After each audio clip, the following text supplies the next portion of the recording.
বাংলাদেশের রাজনীতির অন্দরমহলে নতুন করে আলোচনার ঝড় তুলেছে একটি চাঞ্চল্যকর তথ্য।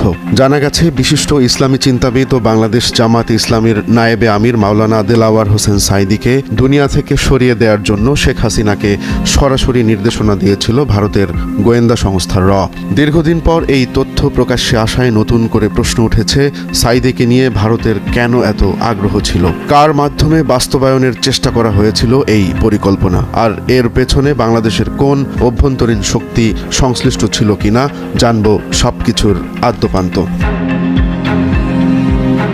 বাংলাদেশ জামাত ইসলামীর নায়েবে আমির দেলাওয়ার হোসেন সাঈদী ছিলেন বাংলাদেশের সবচেয়ে আলোচিত ইসলামী ব্যক্তিত্ব এবং নেতা। 2013 সালে কথিত যুদ্ধাপরাধ মামলায় তার ফাঁসির রায় দেয়া হলে দেশ জুড়ে ছড়িয়ে পড়ে তীব্র বিক্ষোভ ও আন্দোলন। এই আন্দোলন ভারতীয় গোয়েন্দাদের নজরে এলে র টার্গেট করে মাওলানা দেলাওয়ার হোসেন সাঈদীকে।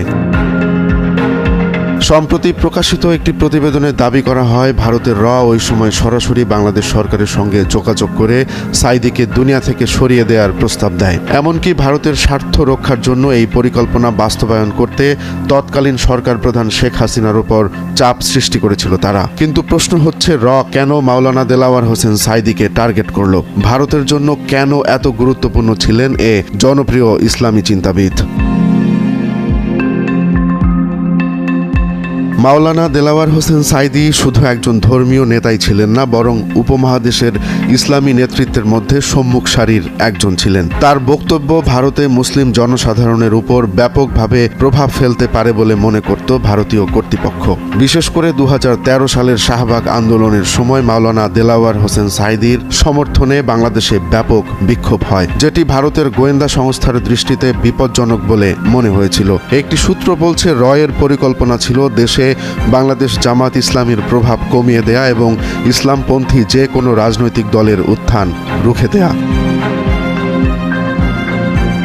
অনেক বিশ্লেষক বলছেন, মাওলানা দেলাওয়ার হোসেন সাঈদীর মামলার রায় ও রাজনৈতিক পরিস্থিতি এমনভাবে পরিচালনা করা হয়েছিল যাতে বাংলাদেশ জামাত ইসলামী রাজনৈতিকভাবে চিরদিনের জন্য দুর্বল হয়ে পড়ে। যদিও তৎকালীন ক্ষমতায় থাকা শেখ হাসিনার নেতৃত্বাধীন আওয়ামী লীগ সরকার কখনোই বাংলাদেশের অভ্যন্তরীণ কোনো ইস্যুতে র কিংবা ভারতের কোনো ভূমিকা থাকার কথা স্বীকার করেনি।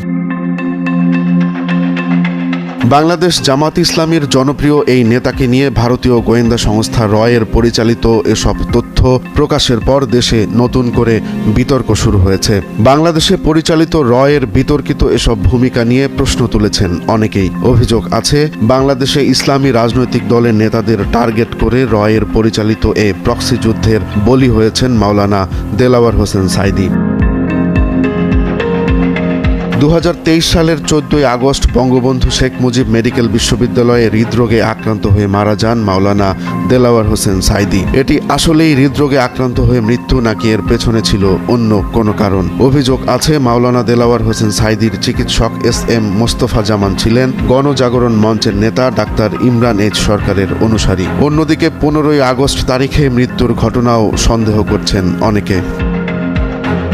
এমন চাঞ্চল্যকর তথ্য সামনে আসার পর রাজনৈতিক বিশ্লেষকরা নতুন করে প্রশ্ন তুলেছেন, মাওলানা দেলাওয়ার হোসেন সাঈদীকে দুনিয়া থেকে সরিয়ে দেওয়ার এই পরিকল্পনার পেছনে আসলে কারা জড়িত ছিল? ভারতের গোয়েন্দা সংস্থা র কেন তৎকালীন সরকার প্রধানকে সরাসরি এমন নির্দেশনা দিয়েছিলেন? আর বাংলাদেশের ভেতরে আর কোন কোন গোষ্ঠী এই ঘৃণ্য পরিকল্পনার সঙ্গে সম্পৃক্ত ছিল?